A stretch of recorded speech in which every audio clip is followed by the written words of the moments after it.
Buenos días. Estamos por comenzar la transmisión para la Iglesia Bíblica del Camino en Córdoba.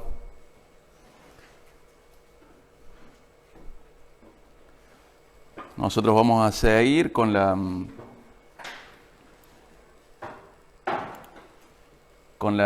carta de Pedro, la primera carta de Pedro. Mientras nos conectamos hago la pregunta de rutina, si se escucha bien en Facebook.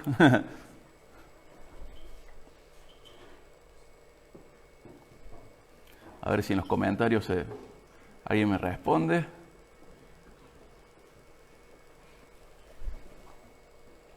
Para saber si en Facebook se escucha bien.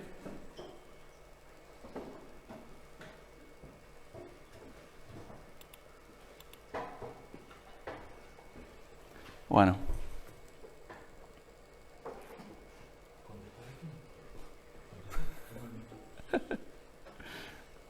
Mientras hacemos la introducción. La introducción, recordemos que Pedro le escribe a unos hermanos que han huido de la persecución para salvar sus vidas. ¿Se escucha bien? Ahí subieron todos los comentarios de golpe. Sí, muchas gracias por confirmar. Esto de la tecnología nos cansa a todos. Pero muchas gracias por las confirmaciones. Ahí subieron todos los comentarios de repente. Bueno, recordando dónde estamos en la carta de Pedro, en la primera carta de Pedro, y Pedro le escribe a una serie de hermanos, a un grupo de hermanos que ha sido disperso, que ha salido de Roma. ¿Por qué ha salido de Roma? Porque es perseguido por el gobierno de Nerón. Al ser perseguidos, ellos huyen, algunos van a ser martirizados en la misma Roma, pero el resto, o varios de ellos, huyen y son expatriados, son dispersos en diferentes ciudades. Y así empieza Pedro a escribirles a ellos. Y estuvimos viendo de que Pedro los está llevando a valorar mucho la salvación, y para valorarla mucho la está describiendo. Entonces, por ejemplo, luego del saludo, del 3 al 12 de 1 Pedro 1, habla de la salvación, y es una sola oración muy larga, que bueno, gracias a Dios luego en español se pudo ir subdividiendo, pero podemos parafrasearlo de esta manera: alabamos a Dios porque nos hizo nacer de nuevo, nos salvó, motivado por su misericordia, con el propósito de darnos herencia eterna. En la salvación hay regocijo, es una fuente de gozo para nosotros, a pesar del sufrimiento presente, y ese sufrimiento tiene una función, probar nuestra fe, pero con el propósito de que nuestra fe sea aprobada, no para ser descartada, sino para que sea aprobada. Así como el oro, cuando es probado por el fuego, es purificado, se hace lo mismo con nuestra fe a través de los sufrimientos en la vida presente. Esta salvación es a través de la fe verdadera, y esa fe verdadera tiene frutos. Posee amor por Cristo, es fuente de un gozo profundo, y también a través de ella vamos hacia la vida eterna. Esta salvación fue profetizada, fue deseada, fue revelada y fue anunciada, y celestialmente es un milagro espectacular. Dice que los ángeles desean ver nuestra salvación. Y esta salvación es lo que da pie a la ética cristiana, es lo que da pie a nuestro comportamiento, cómo nos vamos a comportar en la vida, qué es lo que está bien, qué es lo que está mal, y cómo vamos a responder a esta salvación. Entonces comenzamos otra sección, está 1 Pedro 1, 3 al 12, que habla de la salvación, pero del 13 al 25 habla de cómo respondemos a la salvación, cómo nuestra conducta tiene que ser impactada por esta salvación. Eso es el fundamento de parte de la ética cristiana. Y vimos que fuimos salvados para tener esperanza, fuimos salvados para ser santos. Hoy vamos a ver que fuimos salvados para temer a Dios. Esta la vamos a dividir en dos secciones, esto de temer a Dios, y la última es salvados para amarnos entre nosotros. Son 4 instrucciones muy claras de cómo debemos responder a esta salvación. Entonces hoy vamos a leer 1 Pedro 1, 17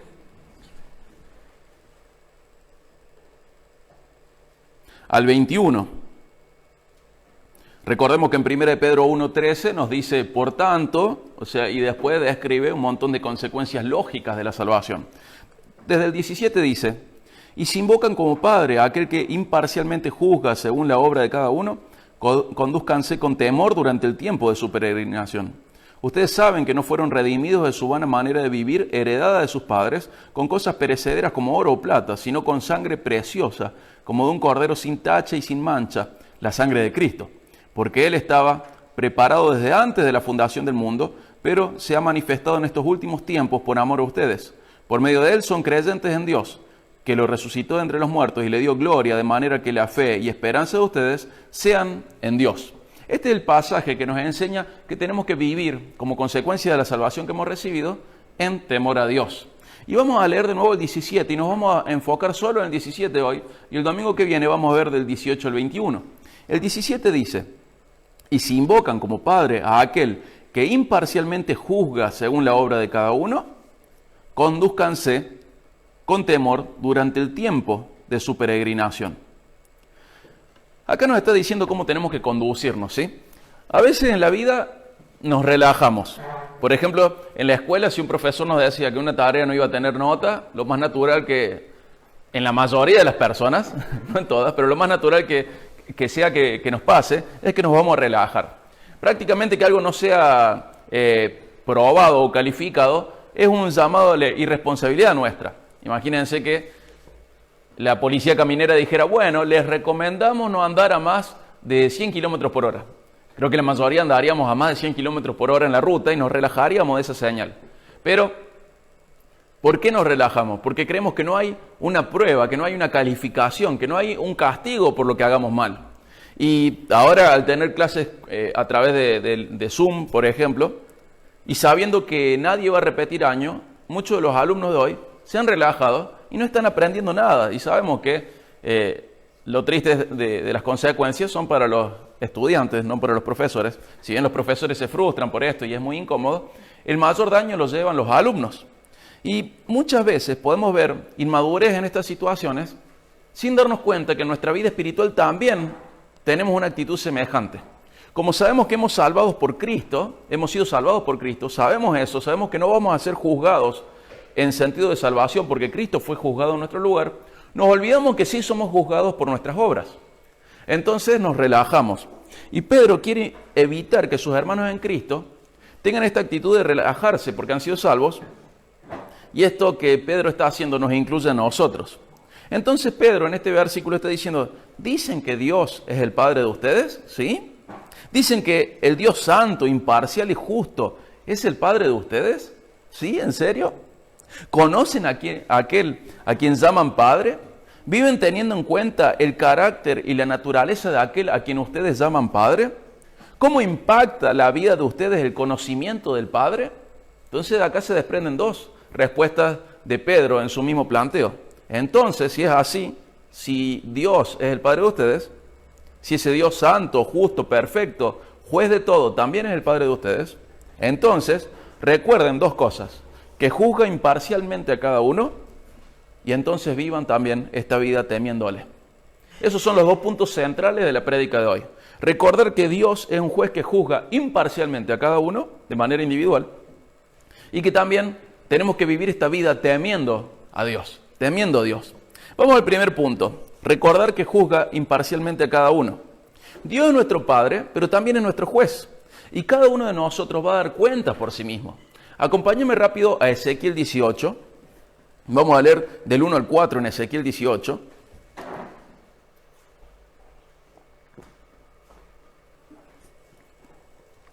Y de paso, al leer este pasaje, Ezequiel 18, 1 al 4, dejamos claro que las maldiciones generacionales son una ridiculez en el nuevo pacto. Pero vamos a leer Ezequiel 18, 1 al 4. Dice Ezequiel, de parte de Dios: entonces vino a mí la palabra del Señor.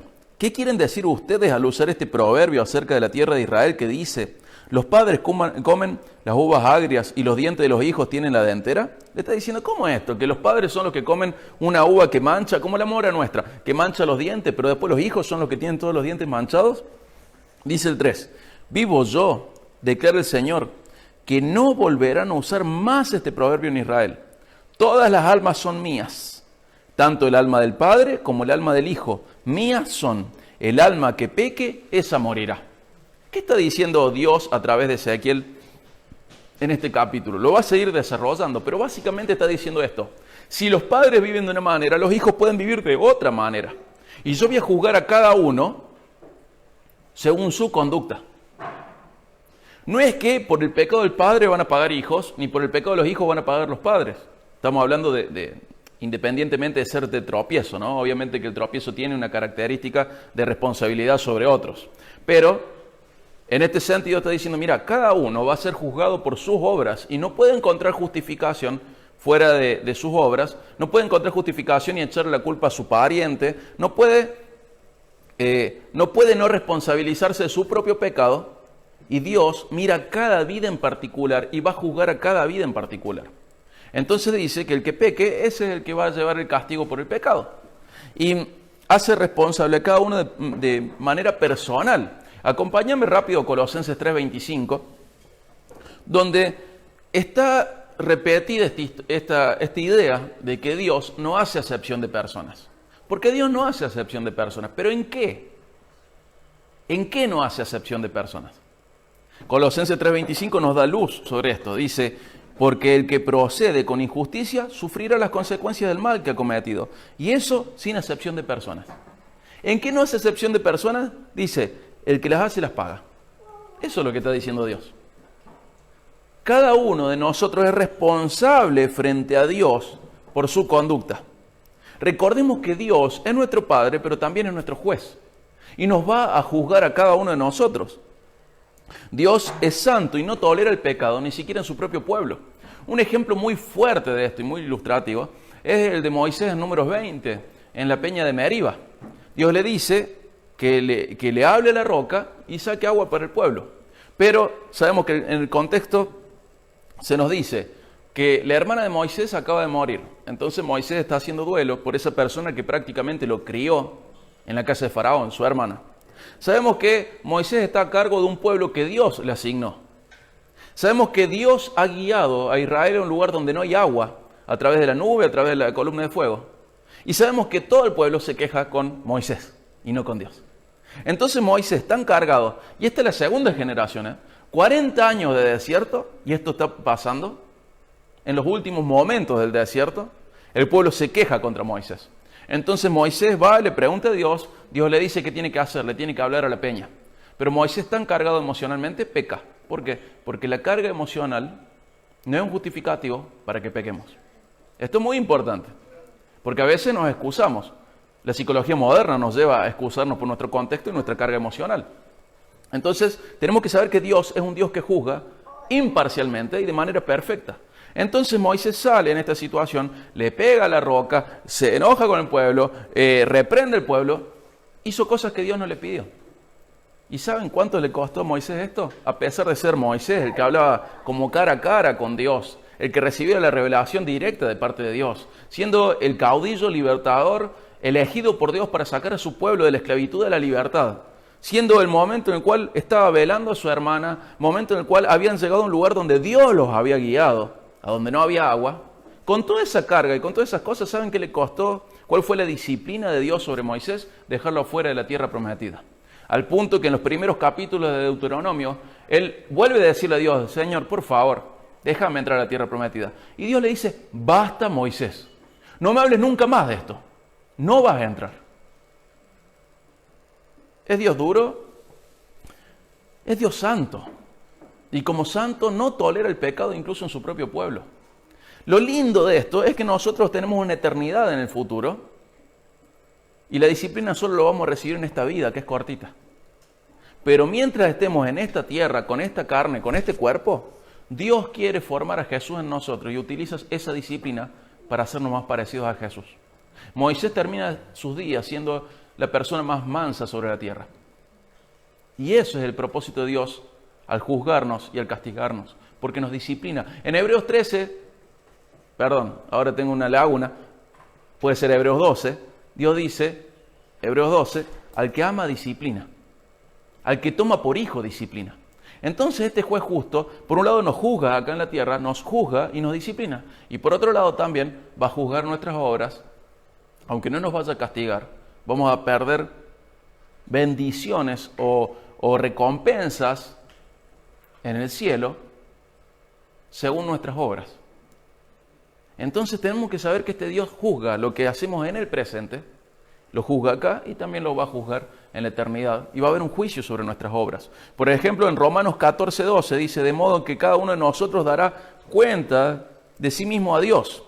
Eso en Romanos 14:12. En Romanos 2:6 al 8 dice: Él pagará a cada uno conforme a sus obras, a los que por la perseverancia en hacer el bien buscan gloria, honor e inmortalidad. Les va a dar vida eterna. Pero a los que son ambiciosos y no obedecen a la verdad, sino que obedecen a la injusticia, les va a dar ira e indignación. Se repite esta idea una y otra vez de que Dios juzga a cada uno según sus obras. Por un lado está el juicio por creer o no creer en Cristo, pero aparte de ese juicio está el juicio por nuestras propias obras, en esta vida y en la que sigue. Acompáñame rápido a Eclesiastés 11:9, que es un pasaje muy lindo para tener en cuenta en toda la vida, pero sobre todo en los años más tempranos de nuestra vida. Eclesiastés 11:9.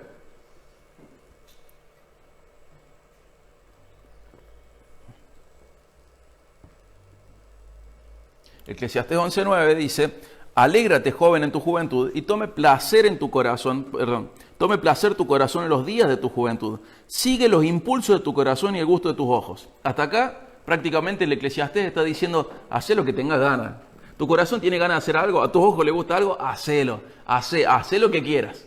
Y vieron cuando viene la parte esa que está precedida por el pero, bueno, así va a ser Eclesiastés. Haz lo que quieras, pero debes saber que por todas estas cosas Dios te traerá juicio.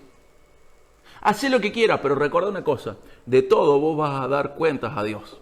Entonces tenés libertad, haz lo que quieras, pero recuerda una cosa: vamos camino a la eternidad y Dios te va a juzgar. Dios es juez y su paternidad sobre nosotros no suprime su juicio sobre nosotros. Entonces, ya que has sido salvo, lo que está diciendo Pedro, ya que has disfrutado y disfrutas de esta salvación, recuerda, tu Dios te juzga. Entonces responde. A veces me encuentro con personas que dicen: yo no quiero sentir culpa frente a Dios. Quiero que Dios o dicen: no creo que Dios me haga sentir culpa. Sí, el Espíritu Santo te hace sentir culpa cuando sos culpable, hermano. Es el Espíritu Santo en tu corazón, en tu interior, diciéndote que lo que estás haciendo está mal. Y no está mal sentirse culpable cuando uno es culpable, cuando no ha reconocido sus culpas y no las ha entregado y ni las ha abandonado a las cosas por las cuales somos culpables.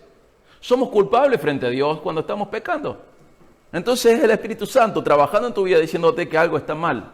Hay gente que cree que Dios nunca le haría sentir culpable y eso es una estupidez, como mínimo.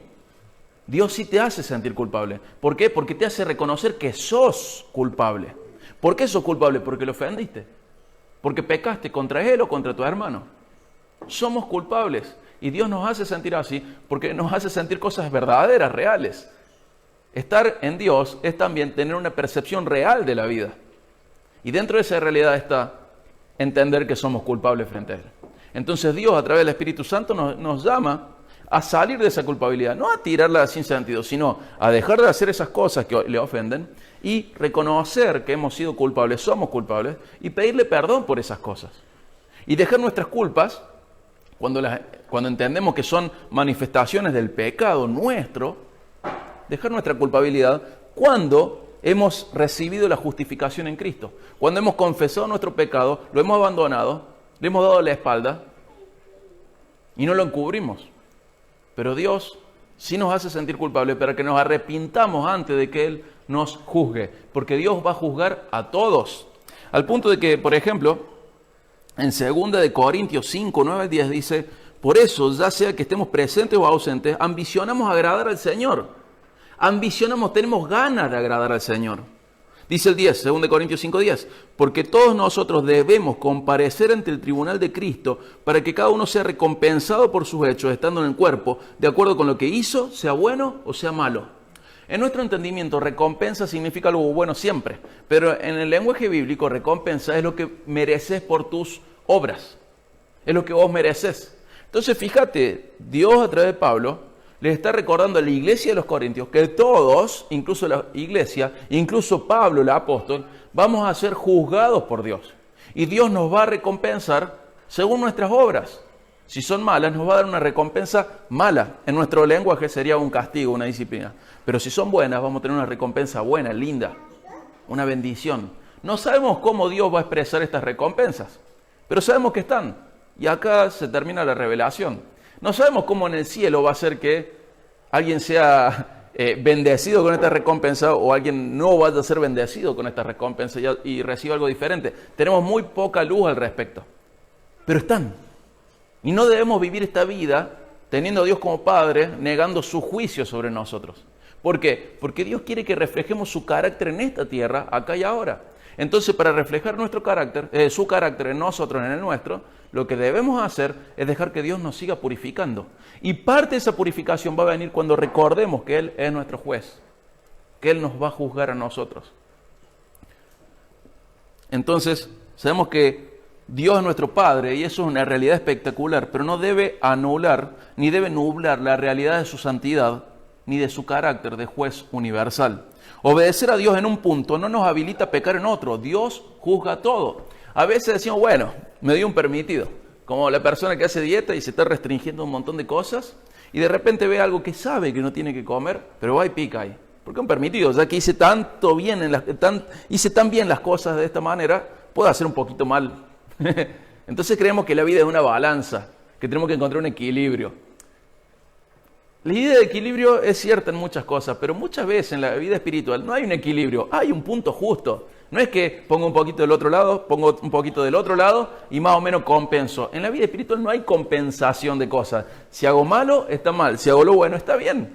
No es que hago mucho bien y bueno, por eso puedo hacer un poquito de mal. No hay permitidos.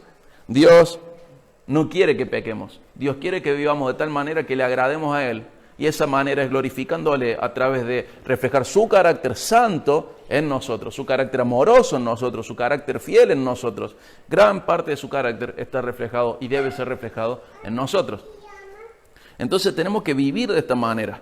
Obedecer a Dios en un punto no nos habilita a pecar en otro. ¿Por qué? Porque Dios juzga todo. Los salvos no vamos a ser juzgados respecto a si seremos salvos o no. Eso ya fue resuelto en Cristo. Pero, no debemos olvidar que vamos a ser juzgados por nuestra respuesta frente a la salvación que recibimos, por nuestra conducta, por nuestras actitudes, por nuestras palabras y obras. Te lo digo de otra manera. Para salvación Cristo fue juzgado por vos. Pero Dios va a juzgar tu respuesta a la salvación que recibiste a partir de Cristo.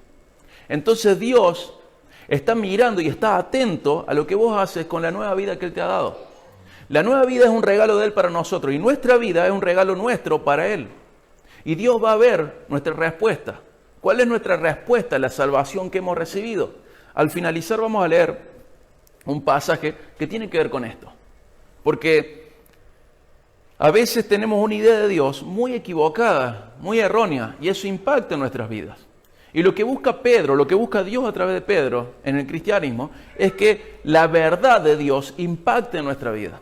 Que la realidad de Dios impacte en nuestra conducta, en nuestra mente, en nuestros pensamientos, en nuestros deseos. Dios quiere impactar nuestra vida con su verdad. Entonces, primer punto, recuerden que Dios juzga imparcialmente a cada uno de manera individual. Segundo punto, que se desprende del anterior, es que hemos sido salvados para vivir en esta vida temiendo a Dios, temiendo a Dios. Algo poco predicado, y ya vamos a hablar al respecto, pero tenemos que temer a Dios. Acompáñame a 1 Pedro 1:17 de nuevo.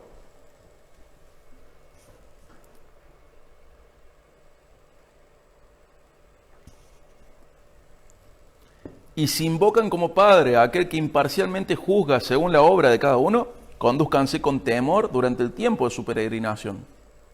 ¿Qué dice? Recuerda que tu Padre también es juez. Y da lugar al siguiente punto. Entonces viví esta vida temiéndole. Dice, condúzcanse con temor durante el tiempo de su peregrinación. Y como las metáforas salen de la realidad hacia otro punto, Pedro aprovecha esto de que ellos son peregrinos, son expatriados, son exiliados, son extranjeros en la tierra en la que están habitando, y amplía y hace una metáfora. No solo sos peregrino porque te mudaste desde Roma hacia otro lugar, sino también que sos peregrino porque sos un habitante del cielo habitando en la tierra. Y te dice, mientras estés en la tierra, conducite con temor a Dios. ¿Cuánto tiempo vas a estar en la tierra? Toda tu vida. Entonces, todo este tiempo, conducite temiendo a Dios. Temiendo a Dios. ¿Qué es el temor a Dios? Es reverencia y respeto, pero también es una especie de miedo. Al punto que culturalmente nosotros pensamos en fobia, y fobia usa la raíz griega de lo que Pedro está diciendo acá, esto de temer a Dios. ¿Cómo puede ser que podamos temer y amar a la misma persona? Sí, no es incompatible con el amor. Te voy a dar un ejemplo muy común. Por ejemplo, amamos a nuestros padres. Y los amamos. Mamá te amo, papá te amo. Pero si nos encontraban haciendo una travesura, teníamos miedo. Porque el amor y el temor, en este sentido, no son incompatibles. ¿Por qué? Porque está relacionado a tener miedo a ser dignos de la indignación y castigo por parte de esa persona. Miedo a ofenderla, miedo a serle desleal. Hay un versículo que dice que el perfecto amor echa fuera el temor, y no está hablando de esto, está hablando de otra cosa y será prédica de otra serie. Pero, en este sentido, el temor es muy importante en el que estamos hablando.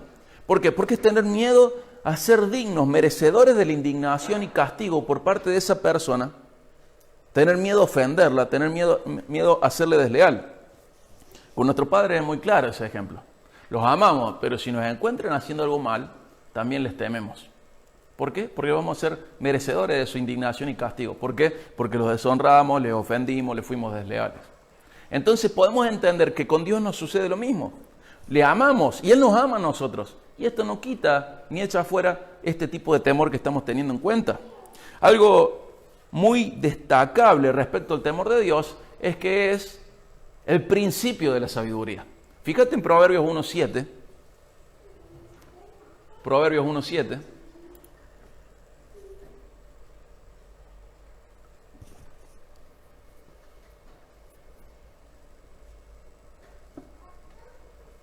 Dice así: el temor del Señor es el principio de la sabiduría. Los necios desprecian la sabiduría y la instrucción. Entonces, hace un poco de lógica conmigo en este pasaje. Si el temor del Señor es el principio de la sabiduría y los necios desprecian la sabiduría y la instrucción, ¿qué es lo que caracteriza a los necios? No temen a Dios. No hay temor de Dios en ellos. No tienen miedo de ser dignos merecedores de la indignación de Dios. No tienen miedo de ofenderle. No llevan su vida de tal manera que piensen en que están ofendiendo a Dios con lo que hacen, con lo que piensan, con lo que desean. El necio no tiene temor de Dios, por eso es necio. El que no tiene temor de Dios es necio. Lo contrario es ser sabio. La sabiduría prácticamente es el arte de vivir bien según los parámetros de Dios. No es saber mucho, sin embargo saber mucho da lugar a la sabiduría. Sin temor a Dios solo hay necedad. Porque lo fundamental, la piedra angular, la base de la sabiduría, del arte de vivir bien, el arte de vivir correctamente, es el temor de Dios. Si hay necedad, no es posible vivir bien. No temerle es prácticamente no conocerle, y quien le conoce, le teme. Le teme. Los reformadores, hace 500 años, y de ahí para adelante, han reflexionado mucho respecto a esto de conducirse con temor. El temor de ellos estaba relacionado a saber que se conducían frente a la presencia de Dios. Frente a la presencia de Dios. Más allá de una expresión imprecisa que se usa mucho desde hace varias décadas, entrar y salir de la presencia de Dios, eso es impreciso y es incorrecto. Nosotros vivimos en presencia de Dios. Dios vive en nosotros, en el nuevo pacto Dios reside en nosotros, nosotros somos el templo de Dios. Y no es que Dios pone un cartelito y dice, ya vuelvo en 5 minutos, y se va y vuelve. Cerrado por vacaciones, cerrado porque es lunes. Dios vive en nosotros y estamos continuamente, constantemente en la presencia de Dios. Si nosotros no dejamos que esta verdad nos impacte, vivimos de dos maneras. Cuando estoy en la presencia de Dios, soy santo. Ahora que Dios se fue de vacaciones y ya vuelve, se fue al baño y vuelve, como un Dios pagano, o se fue de vacaciones y vuelve, o aparece los domingos, vivo de otra manera, como si Dios no estuviera, como si yo no estuviera en la presencia de Dios. Vivimos en la presencia de Dios porque somos su nuevo templo. No entramos y salimos a la presencia de Dios, residimos completa, continua y para toda la eternidad en presencia de Dios. Desde el día en el cual el Espíritu Santo vino a nosotros, para siempre viviremos en presencia de Dios. Entonces esta verdad tan real, tan pesada, tan descuidada, nos lleva a temer a Dios. Entonces los reformadores acuñaron una frase cortita en latín, que ya tiene historia anterior, pero ellos lo usaron de nuevo mucho, que es coram Deo, que significa ante Dios. Y pensaban en esto, haciendo alusión a que vivimos frente al rostro de Dios, vivimos en su presencia, vivimos en su presencia. La iglesia de ladrillos no es la casa de Dios, vos y yo somos la casa de Dios, de manera individual y también de manera comunitaria. Y estamos siempre frente a la presencia de Dios, frente a Dios, ante Dios. Ellos buscaban estar conscientes, tan conscientes de esta verdad, que impactara sus pensamientos, actitudes y conducta. Necesitamos dejar que esta verdad ablande nuestros corazones al punto de transformar nuestras vidas. En Hebreos 4:13 nos dice, no hay cosa creada oculta a su vista, sino que todas las cosas están al descubierto y desnudas ante los ojos de aquel a quien tenemos que dar cuenta. Dios está siempre, estamos continuamente ante presencia de Dios. Y dice que no hay ninguna cosa oculta a su vista y que todo está al descubierto, desnuda frente a Él, ante sus ojos, ante los ojos de aquel a quien tenemos que dar cuentas. Dios para salvación no nos va a juzgar, ya lo juzgó a Cristo en nuestro lugar. Pero para santificación Dios sí te va a juzgar. Y el que pierde sos vos, no Dios. Entonces temele. Ryle, hace un poco más de un siglo, escribió algo que voy a sacar de una cita de un blog que se llama Soldado de Jesucristo. Ryle escribió esto. Vive sabiendo que estás a la vista de Dios. Esto es lo que hizo Abraham y caminó delante de él. Esto es lo que hizo Enoc y caminó con él. Esto es lo que será en el cielo, la eterna presencia de Dios. Escucha muy bien esto. No hagas nada que no quieras que vea Dios. No digas nada que no quieras que oiga Dios. No escribas nada que no quieras que Dios lea. No vayas a ningún lado donde no te gustaría que Dios te encontrara. No leas ningún libro que no te gustaría que Dios dijera, muéstramelo. Nunca pases tu tiempo de tal manera que no te gustaría que Dios te preguntara, ¿qué estás haciendo? Este pensamiento de Ryle es excelente. Termina ahí la cita. Dice, tené cuidado porque Dios te está mirando. Para bien siempre. Para lo lindo y para lo feo. Dios te está mirando. No vivas de tal manera que Dios al verte diga, ¿qué estás haciendo? ¿Qué estás haciendo? En el nuevo pacto residimos continuamente ante Dios. Y esto es lindo porque podemos acudir al trono de gracia para encontrar socorro y pedir ayuda, pero también a nuestro corazón caído es feo, porque Dios está juzgando cada segundo de nuestras vidas. Y Dios a través de Pedro nos quiere llamar esto, tengan cuidado, están peregrinando, pero recuerden que viven frente a Dios, ante Dios, entonces teman su nombre. Muchas cosas de nuestra vida serían diferentes si alguien nos estuviera filmando, ¿o no es así? Ahora en la prédica, que estoy siendo filmado, que me pone muy nervioso, más nervioso la cámara que la gente. Me equivoco un montón, hago chistes tontos. Me da vergüenza muchas veces las dos cosas, mis errores y mi estupidez. Me dan vergüenza, me humillan. Entonces trato de predicar lo más derechito que pueda, lo más correctamente posible. Siempre trato esto. Pero la cámara es como que nos da una conciencia de algo que es real, porque la gente está mirando esto, no produce más que la multiplicación de las vistas, nada más. Pero Dios me está mirando siempre.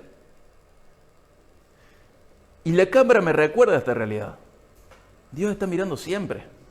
Y Él no tiene mala memoria. A Él no se le acaban los gigas del teléfono. Él está mirando. Busquemos agradarle constantemente, porque Él es digno de eso y porque nos conviene, porque Él nos está mirando y nos va a juzgar.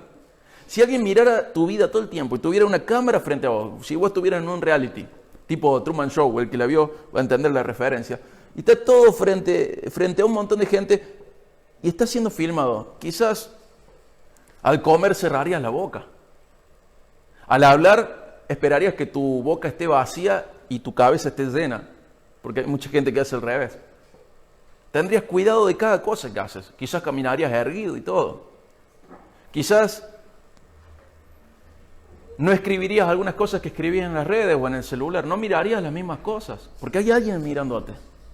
La cámara es una pavada, te mira otro mortal, pero Dios está mirándote todo el tiempo. Entonces viví de tal manera que le agrades, porque Él es digno de que vos vivas de eso, por lo que Él es, por la salvación que Él te ha regalado, y además porque te conviene. Sé sabio, teme a Dios. Necesitamos que esta verdad de la presencia constante de Dios en la que estamos impacte nuestra mente racional y también impacte nuestro corazón emocional, que impacte nuestro ser interior, que impacte lo interior, lo inmaterial, para que eso se traslade a lo material, a lo externo.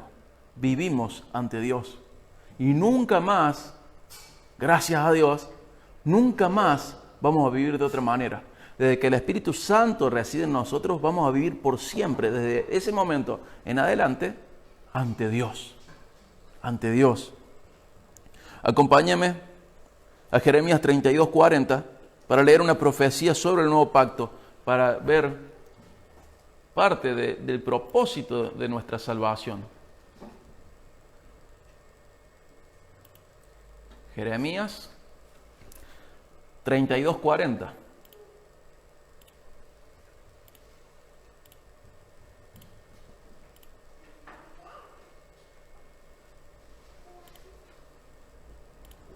Dice así: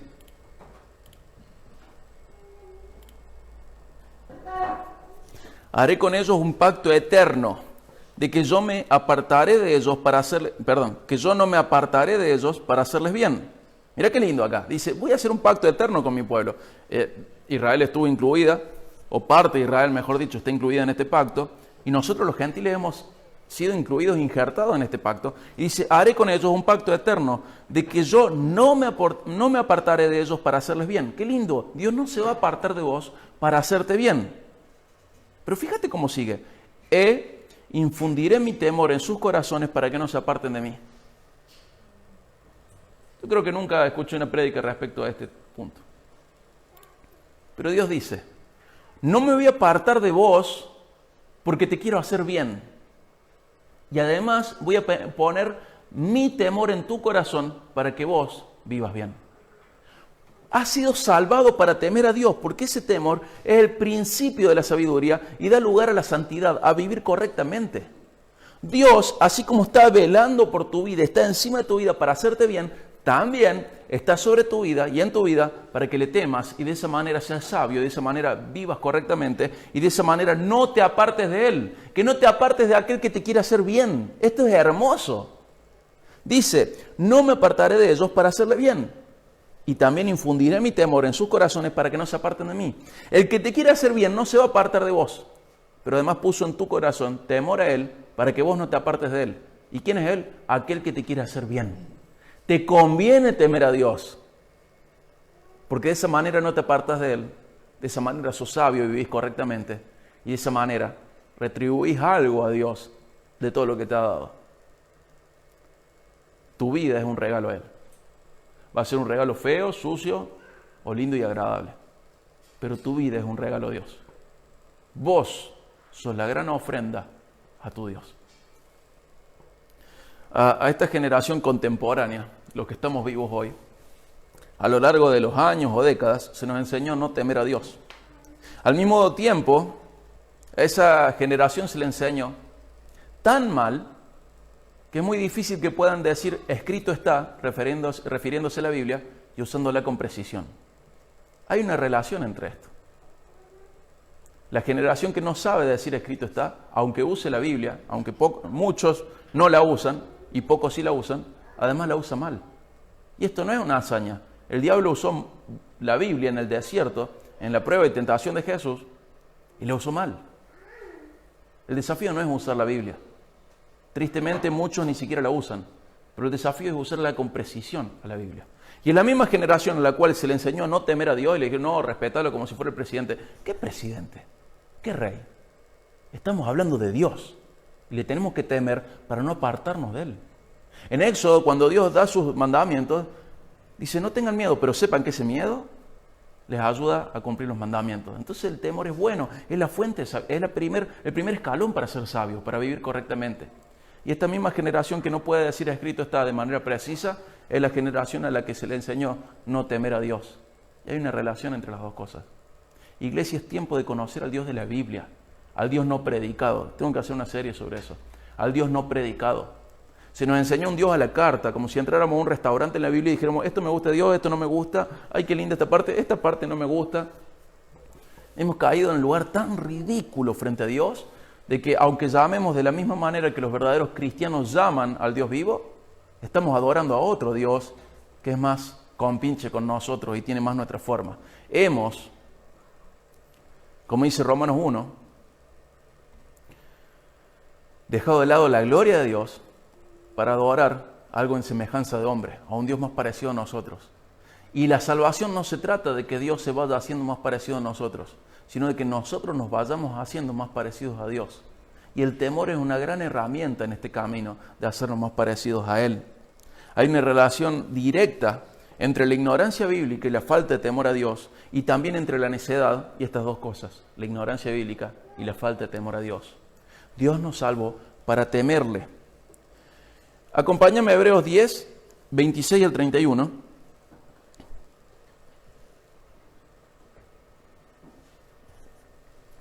Hebreos 10, 26 al 31. Este es uno de los pasajes que nunca va a estar en ninguna calcomanía del auto. Tampoco va a estar en ningún imán de la heladera porque no es agradable para nosotros. Pero es una verdad que necesitamos aprender. Necesitamos aprender lo que dice Hebreos 10, 26 al 31 para que nuestra vida sea una vida vivida con sabiduría. Hebreos, desde el 7 en adelante, habla sobre los dos pactos y los compara.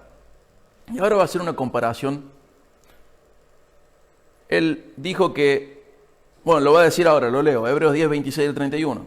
Dice, porque si continuamos pecando deliberadamente después de haber recibido el conocimiento de la verdad, ya no queda sacrificio alguno por los pecados, sino cierta horrenda expectación de juicio. Fíjense que está hablando del juicio de Dios y dice que es cierto, pero que es horrendo también. Y la furia de fuego que ha de consumir a los adversarios. Cualquiera que viola la ley de Moisés muere sin misericordia por el testimonio de 2 o 3 testigos. ¿Cuánto mayor castigo piensan ustedes que merecerá el que ha pisoteado bajo sus pies al Hijo de Dios y ha tenido por inmunda la sangre del pacto por la cual fue santificado y ha ultrajado al Espíritu de gracia? Creo que nunca vi una calcomanía de este pasaje.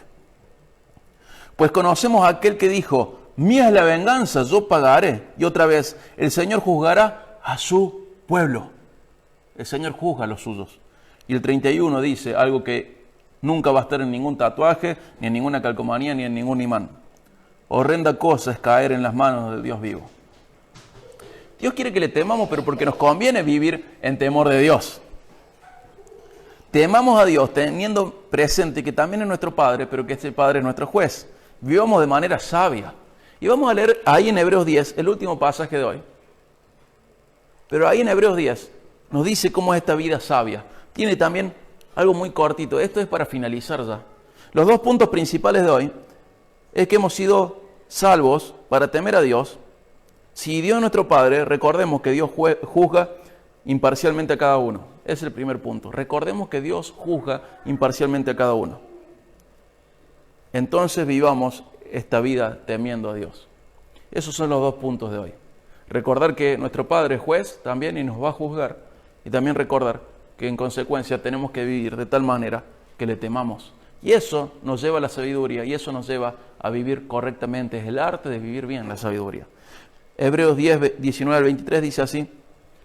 Entonces, hermanos, puesto que tenemos confianza para entrar al lugar santísimo por la sangre de Jesús, por un camino nuevo y vivo que Él inauguró para nosotros por medio del velo, es decir, su carne, y puesto que tenemos un gran sacerdote sobre la casa de Dios, acerquémonos con corazón sincero, en plena certidumbre de fe, teniendo nuestro corazón purificado de mala conciencia y nuestro cuerpo lavado con agua pura. Mantengamos firme la profesión de nuestra esperanza sin vacilar, porque fiel es aquel que prometió. Consideremos cómo estimularnos unos a otros al amor y a las buenas obras, no dejando de congregarnos como algunos tienen por costumbre, sino exhortándonos unos a otros y mucho más al ver que el día se acerca. En Amós, a través de Amós, Dios le dice a Israel, ¿para qué quieres que sea el día del Señor? Si es malo para vos, Dios viene a juzgarte. Ahora en el nuevo pacto no perdemos de vista esta realidad. Dios nos juzga según nuestras obras. Y tenemos que vivir de manera sabia porque Él es digno de que vivamos. Es nuestro Padre y esa es una realidad hermosa, pero no tengo que pensar que esta realidad de ser hijo de Dios anula de que también estoy bajo el juicio de Dios. Viví como quieras, pero recuerda una cosa, dice el hombre más sabio de la tierra, fuera de Jesús. Recuerda que por todo vas a dar cuenta a Dios, por toda tu vida. Teme a Dios y eso es bueno, porque eso te va a acercar a Él, dice Dios en Jeremías. Y al acercarte a Él vas a ver que este Dios quiere continuamente hacer tu bien, hacerte bien a vos.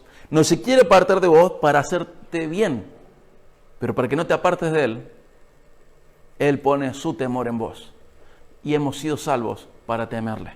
Y esto no es malo, es bueno y nos conviene, ¿sí? Yo ahora voy a orar para finalizar esta reunión, pero te ruego que vos ruegues a Dios, si has perdido de vista su carácter de juez, te ruego que agradezcas a Dios por la paternidad que hay de Dios sobre tu vida, pero también te ruego que pidas por sabiduría y sepas que la sabiduría viene cuando vos temes a Dios. La mejor vida para vos está detrás de este paso, de esta puerta, de este escalón, el temor de Dios. Has sido salvo para temerle. Dios te bendiga muchísimo en esta mañana. Espero que nos veamos pronto. No dejamos de desear algo mejor a la normalidad que hemos perdido. Algo mejor todavía. Y deseo que pronto podamos volver a vernos y abrazarnos todos y estar juntos todos, porque esto agrada a Dios. Dios te bendiga. Te mando un abrazo gigante.